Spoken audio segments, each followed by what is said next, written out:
Hi and welcome back.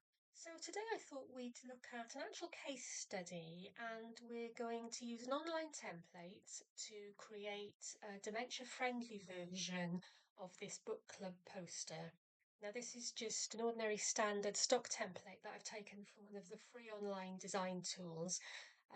But we're going to look at how we can make this a little bit more accessible for your readers who are living with dementia. So let's look at the general colours first, and we've got yellow background and then a kind of a pink blob on top of that and an orange blob on the top with white writing. Now it's quite cluttered, it can be a bit distracting like that, so I think the first thing I'm going to do is to get rid of the orange, and then just for now I'm going to make this pink a little bit bigger. We'll look at that later on. Now let's look at fonts. I'm going to change this font that says Book Club. The reason is it's quite a chunky font, and sometimes with a thicker, chunky font like this, it becomes harder to differentiate the letters. It's also a serifed font, which again skews the basic shape of the letters a little bit. So let's keep that simple, and let's change that to a simple sans serif font. And let's put the word book club all on the same line so that it's straightforward to read straight across the line. Obviously, we're going to need to take the font size down a bit, but actually you're better off sometimes taking the font size a bit smaller so you've got more margins or space around the word. Okay, I like that. That's nice and clear. What does it look like in bold? Yes, that still hasn't distorted the letters, so I think we'll leave that in bold. And then we're going to do exactly the same with June. So let's bold that as well. Okay, great. All right, next thing to do is to left align all the text. If you've seen any of my videos on this, you'll know that it's really important to left align. Makes text much easier to read for all of us, actually.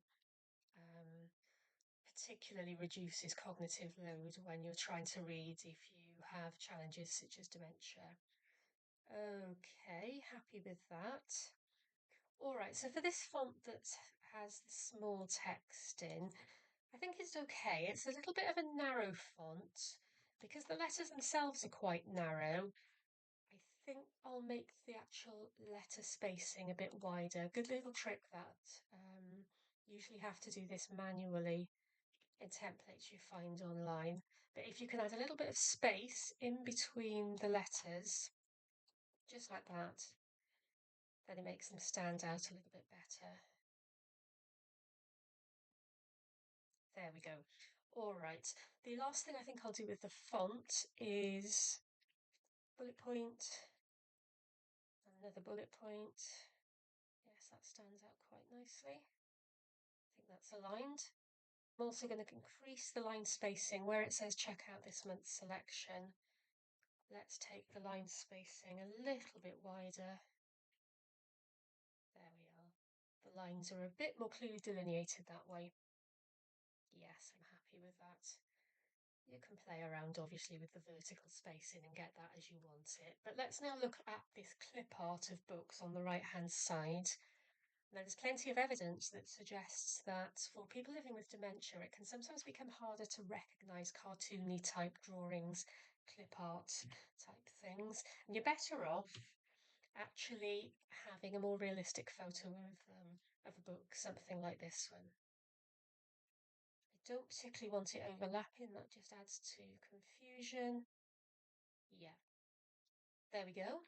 And the last thing then that I want to check is this pink background. It doesn't seem to me as though there's a very good colour contrast between the white text and the pink background. And I've just looked it up using an online checker, and in fact, it's only a ratio of 2.6 to 1. And you'll know if you've been following me for a while that we need a ratio of at least 7 to 1 to make the colour contrast accessible. So let's change the background here. All I've done there is just increase the saturation of the colour, and that now has a contrast of 7.5 to 1, so that's fine. Not particularly happy with that shape as it is, so take that way, take that way. There we are. I'm just going to have a straight line. All right, so that's changed a bit since the original template, but I hope that you can see by making a few tweaks like that, you can immediately make your social media posts, your posters, your adverts much more accessible to your customers and service users who are living with dementia. You can also download the free dementia-friendly documents checklist if you go over to the website dementiafriendlywriting.com. See you soon. Bye for now.